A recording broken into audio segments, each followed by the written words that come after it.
Okay, do you guys remember this shandis? Which is something apparently not considered a fruit or a veg, but I'm pretty sure we all have childhood memories of the sweet, tender taste of this thing. And all of those memories were great until they were ruined by one specific person. Khuluma ngalo mjita lo.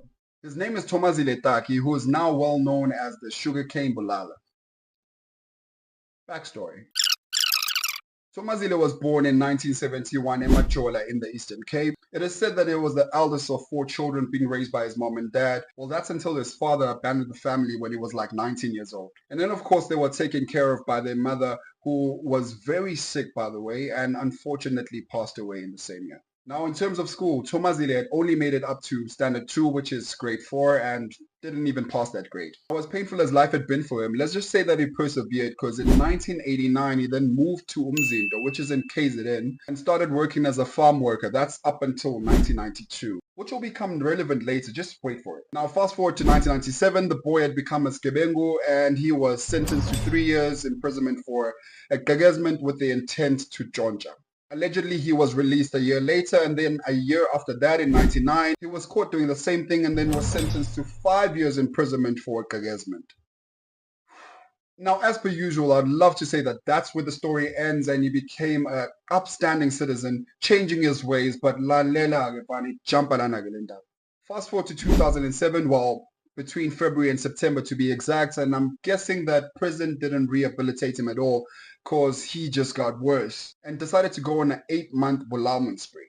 So indlela ayenza ngayo was by talking to different women, some coming from the Eastern Cape, some coming from KZN, and claiming to be a recruiter for different companies like Hewlett and Ilovo and even Toyota, which didn't make sense, but anyway, the trick was the girls had to travel from wherever they were coming from to Mzindo, where the company was based. He even had the gall to ask the girls to pay for his taxi fare, since he's the one that's getting them the job anyway. And the amounts range from 300 to 3,000 rand. If you ask me, I was mentally. When they get to the location, he would then attack the victims, stripping them of their clothes, cash, even phones that they were carrying, and eventually bulal them. Remember the relevance of where he worked back in the 90s? This is where that comes in. After attacking and bulaling his victims, he would then dispose of the bodies in sugarcane fields and some in tea plantations. Now, all of these ladies were between the ages of 18 and 25, who many of them even borrowed money from their family members in the pursuit of this job that they were promised. Now, as I said before, this happened until September of 2007, and early September of that year, residents of the community close to the sugarcane fields were baffled when they saw a dog carrying only this part of someone's body. They then followed the trail that led them to the rest of the remains, and to their surprise, a couple of meters away there was another body that was in the same condition. As this had been happening for months, I can't even imagine the stench of what they found.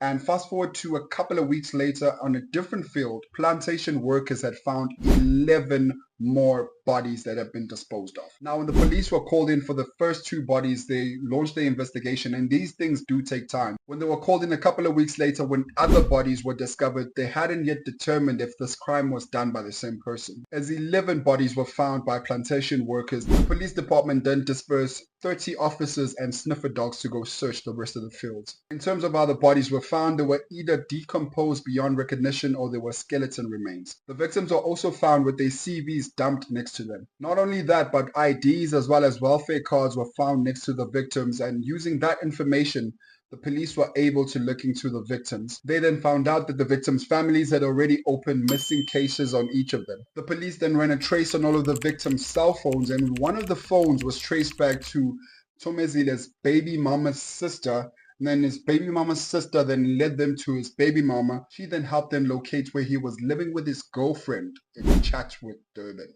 On that day, being the 24th of September 2007, he was then arrested pending trial. The trial then started in 2008 all the way to 2011, which I understand because there was 103 witnesses called to testify. The proceedings of the trial was also translated from Xhosa to Zulu to English, which for the first time makes sense why the trial took so long. Now, during the course of the trial, he was held in Westport prison. In 2010, while the trial was still ongoing, Thozamile and 8 other prisoners attempted to escape. He fell from the 4th floor of his cell block and the rest of the prisoners escaped. He was injured very badly and proceedings were postponed until he had recovered.